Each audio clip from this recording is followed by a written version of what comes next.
Welcome to We Are Self-Made podcast. This is part of the StartupGeist podcast. This is a show that is not your traditional show on entrepreneurship with quitty quotes about failing fast and often, but an honest look at the good, bad, and ugly. It's an experiment documenting the journeys of 7 entrepreneurs over time. Today, I get an update from Adrian. He's known for publishing almost or more than 200 books on Amazon, on Kindle. He's a self-publisher. And thanks, Adrian. Thanks for being back on the show. Hey, no problem. Thanks for having me back on. Perfect. Last time you shared your goal of making 100,000 net profit with your business in the next by end of 2017. Today we're going to talk about your monthly wins, what's going well, any wins, big or little last month. We're going to talk about the not completed things that you need to recommit the following month, and what you have learned over the last month about yourself, about your business, and how you will implement this in the future. Sounds cool? Sounds good. Sounds good. On a scale from 1 to 10, and 10 the highest, how happy, content are you right now when it comes to your business? Probably a 7. A 7? Why? I'm not where I want to be yet, but I'm in the right direction. I think that I know what to do next. It's pretty clear to what I've got to do to get to a 10, but I'm not there yet. So there's work to be done, but it's still going quite well. So yeah. 7, yeah. And when it comes not to business, we talked about the fitness goals you had and the digestion goals you had. Where are you there? Good. Yeah, probably a 7 or 8 with those. I got some good news about the health goals just before I came out. I had some retesting of my Graves' disease, and I didn't have any Graves' disease antibodies, which means technically I no longer have an autoimmune disease. Wow. It's cool, but my thyroid's still been damaged, so I've still got to take a few things for the next few months to kind of get it back on track, but I'm amazed by the results. So things have gone really well with health. Well, I'm happy for you. That's amazing results. I wanted to catch up on this. Any learnings you can share around this, like what you changed, or how does it affect you? Yeah, so mainly for me was eating like a paleo diet did the biggest help. Yeah, getting lots of rest as well. You know, not being too stressed. Yeah, that's the main things. Yeah. What are other big wins for the last month you can share on as an entrepreneur in your business? Well, getting out to Chiang Mai is always good, and I've got a bunch more books ready to go. So I've edited, since we last spoke, I've edited a lot of books. I've written updates for a lot of books. I now have 12 books published. I think I might have had 10 or 11 last time I spoke to you. So I'm progressing there. It's slowly starting to happen, which is really exciting. Yeah, and you shared on our last, in your podcast interview, which was a little longer, in the first check-in, you shared that you want to focus more on quality, right? Can you prove that the 12 books you publish now, that the quality is in place and that you're not making the same mistake as you did before? Not really a mistake, but not launching a lot of shitty books?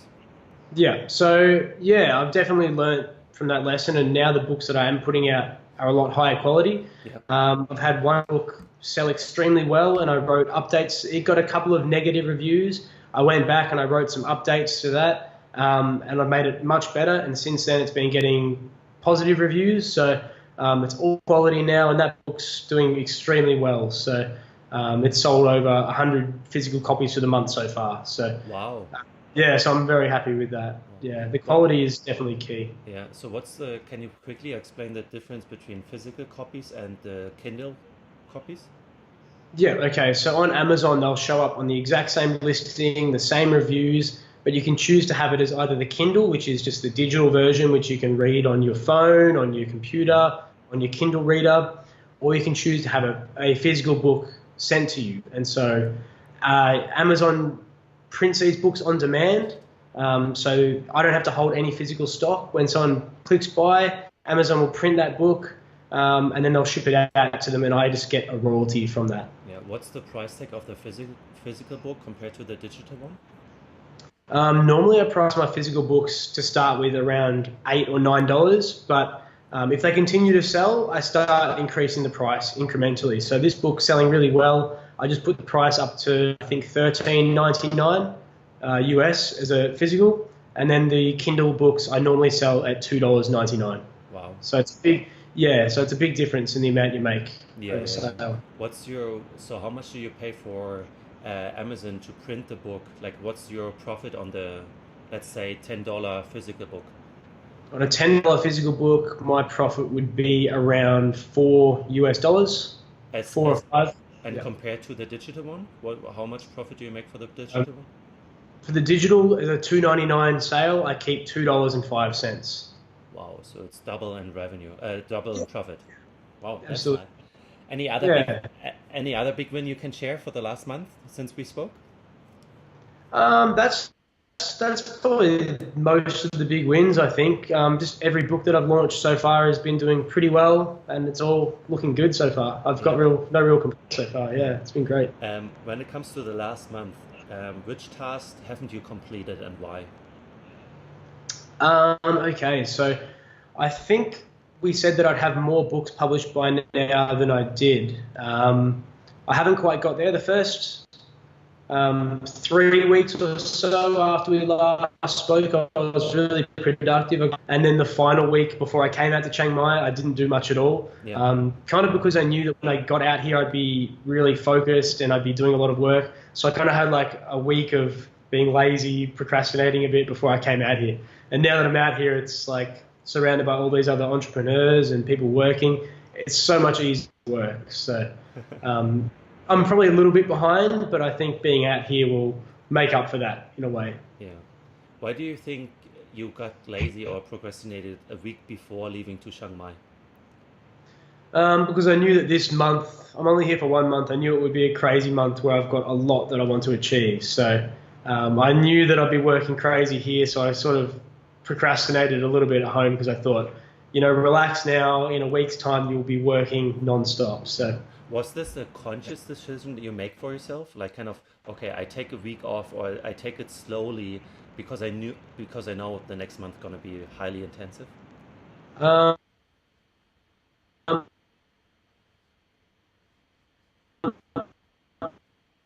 little bit, that I wasn't so motivated. And so I thought, that's fine, take a break, spend some time with your family and friends and relax and do some fun things.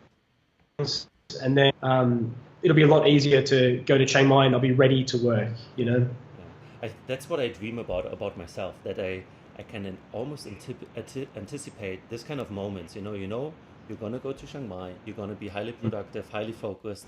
So be honest what it means to go there so that the last week of your stay in Berlin or wherever you are, in your case, it was somewhere in Australia, right? I wanted to say Perth. Yeah. And, just be honest and say like, oh, I'm going to enjoy this time without feeling guilty, with my parents, with my friends, because I'm leaving soon. Yeah. I really like breaking it up between periods of just working like crazy and then maybe a few weeks of relaxing and not thinking about work. Yeah. That works for me. Yeah, when you look into the next 6 weeks, when we speak next, where you want to be, like in terms of published books, you said, if I remember correctly, you said like a book a week?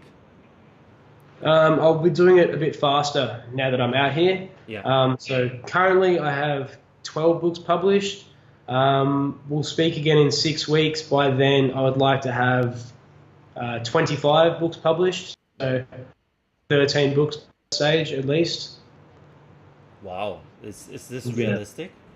Yeah, I think so. Yeah, I've got 3 ready to go, and then within a week I'll have another 5 or so ready.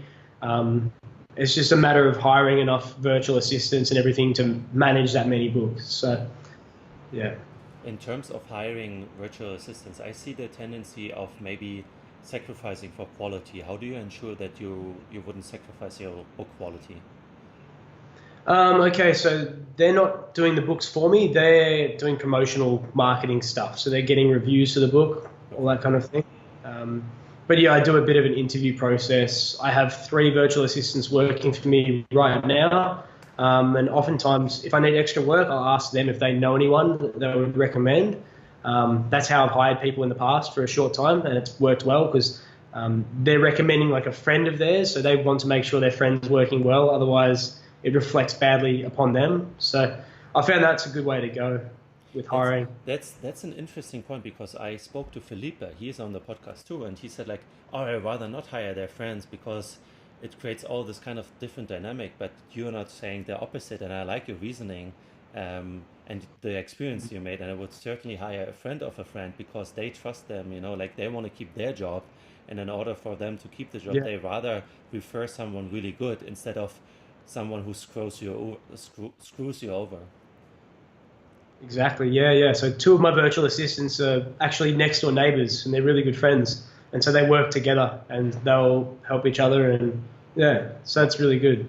Wow, that's interesting. So I definitely have a lesson to share there with Felipe to open up his mind to the option of having neighbors or friends working for each other, because then they can even knowledge share. Yeah. Do you see any other obstacles? Like, okay, hiring, you want to be really focused. What kind of obstacles or challenges you can already anticipate for your month in Chiang Mai? Probably social events. Like I've been trying to get up early. I've only been here for a few days, but things pop up here. There's always social events on. Like last night was my landlady's birthday, so a few of us went out for dinner and had drinks, and it turned out to be a later night than I planned.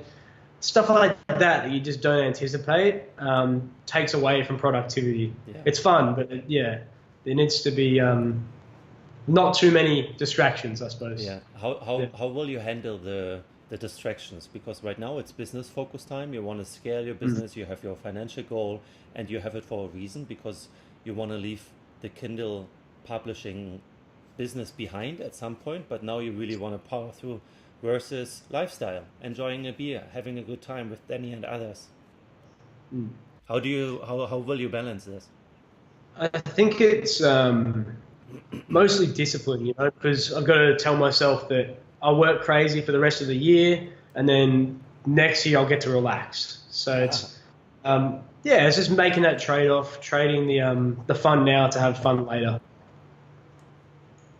So I mean, I'll still be social out here, but last time I was out here, I got too social and we went out too much and all that kind of stuff. So I'll be a lot more careful this time, I suppose, not to get into that trap. Just It's I guess it's all about learning, right? And if you know you need to focus now, you better focus, because you have friends and family waiting at home. That's right. Yeah. What other things, like, do you have? Okay, you have business goals in Chiang Mai. Do you have like some kind of off-time goals to rejuvenate your body or just celebrate your wins? So I want to try and get to the gym probably 15 or 20 times during the month. So every 4 or 5 days a week would be good. That would be one, just to keep moving. I'm still studying Russian as well, so I've got about a week or 2 left on the Russian course that I'm doing, so I'll be finished that while I'm out here is another goal. Those 2 things. Other than that, it's mostly just work and get a lot done. How much are you willing to spend per day when it comes to work right now? Can you tell us a little bit about your daily setup? Did it change to your Australian day? Yeah, it will change a little bit. The last few days it's been a bit different because I've been like getting over jet lag and organizing things like my bike and my gym and all that kind of stuff. But ideally I'd like to get up 5 or 6 o'clock really early, spend the first hour or so maybe doing a bit of exercise or doing a bit of Russian practice. And then from that point, I'd get ready and kind of go to work for a good 5 or 6 hours, finish at work, go to the gym, and then maybe if I need a nap in the afternoon, do that. And then after that, if there's more work to be done, I'll do some more work later on. So that's the general plan, but I mean, it's different every day out here, depending if it's a made up or if there's past or things like that. It's always different, but that's the ideal kind of day for me. Yeah. So is it like, did I understand you correctly that it's like 5 to 6 focused, concentrated hours of work in an Yeah. office environment. Oh, Yeah, that's right. I Yeah. like. You know what I like about it? I'm often too unrealistic about my goals and achievements per day, and I see this more and more with other entrepreneurs. And I just spoke to Nick shortly before we jumped on a call to do this podcast. He said, like, 5 to 6 hours. If you can do this every day in a focused way, that's all what you need to be more successful than others. And I always thought, oh, I need to work 8 hours, 10 hours, 12 Yeah. hours, be in the office, sacrifice on sleep and health. And I'm now getting it slowly. I get your teachings. Yeah, I've just found that after maybe 5 or 6 hours, you don't get as much done. You're not as productive. Your brain's a bit slower. Your work's not as good. But if you're really focused for like 4 or 5 hours, you can get a lot done. True. Like if everything that you're working on for yourself, you can get a lot done in that time. Yeah, I agree. For me, Yeah. it's just the old mindset of, I guess, consultant mindset or working Yeah. in an office, from 9 to 5. And if you want to do more than others, you need to stay longer than 5. So I still have this in my mind, like, oh, you start early, you finish late, and this is what defines work success. Yeah, I agree.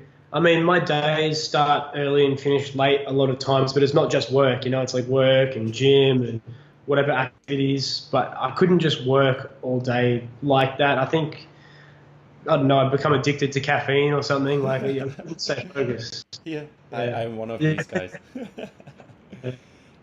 What have you learned in the last month about yourself, about your business, which had a big impact so far? What have I learned about myself? Probably that I've got to control my mind a little bit better. Like about the health side of things, I was thinking, oh, I don't know what my results will be. I was stressing, and then they turned out to be amazing. So Yeah. I've got to kind of not. I think in my mind already decided that the results would be pretty average, and they turned out to be great. So I've got to be probably more positive in my own mind, I suppose. More positive, more optimistic Yeah. with some things. Why do you think you had this more like neutral, almost negative outlook on your results? Because honestly, like I'd been good with my health since I'd come back home, but prior to that, I'd spent 7 months overseas. I hadn't been on a strict diet. I'd been drinking a lot, stuff like that, that I thought would negatively affect it. But it turned out to be, maybe that was a good thing for me. Maybe that lowered my stress and helped me out over that time. Who knows? But Do you tend to drink more when you are stressed, like especially drink more alcohol and have more social activities at night, when your willpower and self-discipline is still lowest?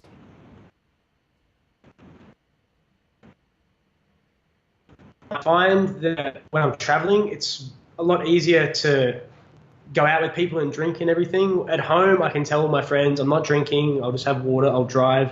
But out here, it's a real social thing. I mean, a lot of people see me on YouTube or hear me on podcasts and things, and they know that I'm out here, and they'll message me on Facebook and say, hey, can we grab a beer?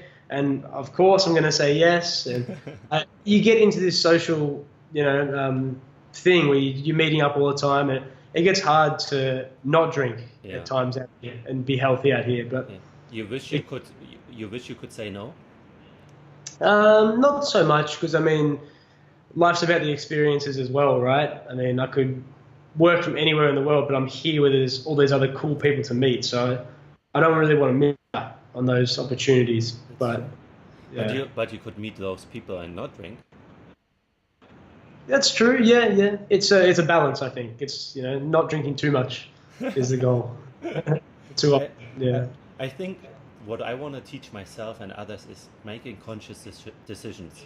And not just conscious, but realistic, honest decisions. Like, for example, if you come out here and you have never been vegetarian and then you try to start not eating meat, it's almost impossible here in Thailand, right? Because they consume a lot of meat. It's not impossible, but it's just, if you start out here, like, and you don't have a kitchen and you depend on eating outside, just really hard. And another example for you would be if your goal would be not to have any beer, not to have any alcohol. And as you said, like, there's a lot of socializing involved here, and that's one of the advantages of being out here, meeting other interesting entrepreneurs. And some loosen up when they have a beer or two, it's just part of a conversation maybe. And if your goal would be not to have any beer, that's a tough one. Yeah, it is tough. It is tough. And in Australian culture as well, it's a very big thing to have a beer with someone. Not to necessarily get drunk or anything, but just like they say, you can't trust a person who doesn't drink. So it's it's just one of those things, it's a social thing to do. So I agree. Is there any goal in your life right now where you feel like, and I know you are a really good goal setter. We touched upon it before that you rather set yourself realistic goals than too high of a goal, and it might limit yourself. That's what you know, but that's how you function. However, I want to ask you, is there a goal in your life where you feel like it might be too ego driven, or that's not what I really believe in, or it might be not honest enough? Do you feel like there's something in your life where you set this out of like external expectations or people, like, you know what I mean? not anymore. I used to, like the start of the year, I had some goals like that. Like for one, I wanted to buy a Chrysler 300, which is this nice car I wanted.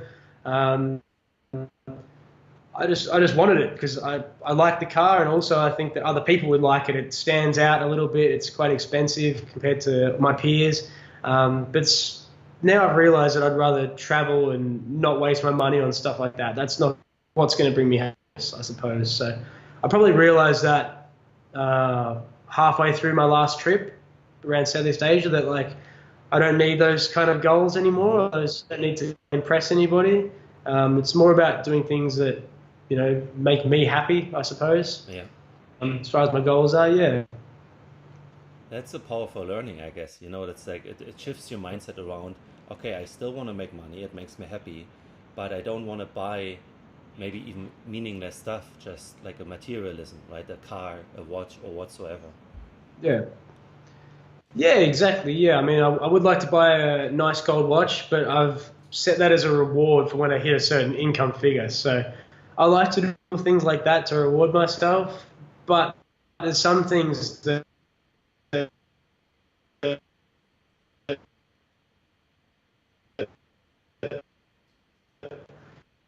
a lot of people buy, I think, to keep on. It doesn't really make them happy, that's for sure. So. Yeah, that's true. Oh, we just had a major interruption there. I hope that the sound quality on your end is still okay. I had a hard time understanding you. I like your Okay. outlook, man. Is there anything else you want to share? You can share on like looking into the next month where you see like, oh, like if I achieve this, I would be really happy. You said 25 books in 6 weeks. That's your major goal right now. What happens afterwards? So what's going on? Okay, well, I want to get up to 40 books total. Okay. Whether that's through one account or two accounts on Amazon, I'm not sure, but I want to get 40 books total. It's hard to know how much that's going to make me per month. To really set a target, but I would like to probably from those 40 books when they're all set in $6,000 per. It's impossible to know. And right now as well, it's leading up to Christmas, so sales get kind of inflated a little bit. Yeah. Everyone's buying things, so it's hard to know what results I'll have and how it's going to go, but I think just continuing to do the little effort day by day, getting new books out, putting them through the process, just scaling, building it more and more, it's going to pay off by, within 6 weeks when we speak next, hopefully it's doing a lot better. And then another few months after that, it should be doing really well. Yeah. So this is like kind of the time frame you have, right? You know the process, you know what to do, you know how to research keywords, then write the books, and then the results will come in later. It's hard to know how high the results were, but that's kind of a proven method for you. Yeah, exactly. So the results could be, I think the niches I picked are at least decent. Some look really amazing, but some look okay. It's hard to know how they'll perform. Yeah. But overall, as an average, they should do quite well. Yeah. Okay. What's the average you're looking at, just as a ballpark number per book? I've been aiming for around $150 per month per book. Okay, cool. That makes sense. Yeah. And all the 12 books you have right now, do you have already the ones who are like let's say 2 months in the store. Are you hitting this number with the quality of the books you have right now?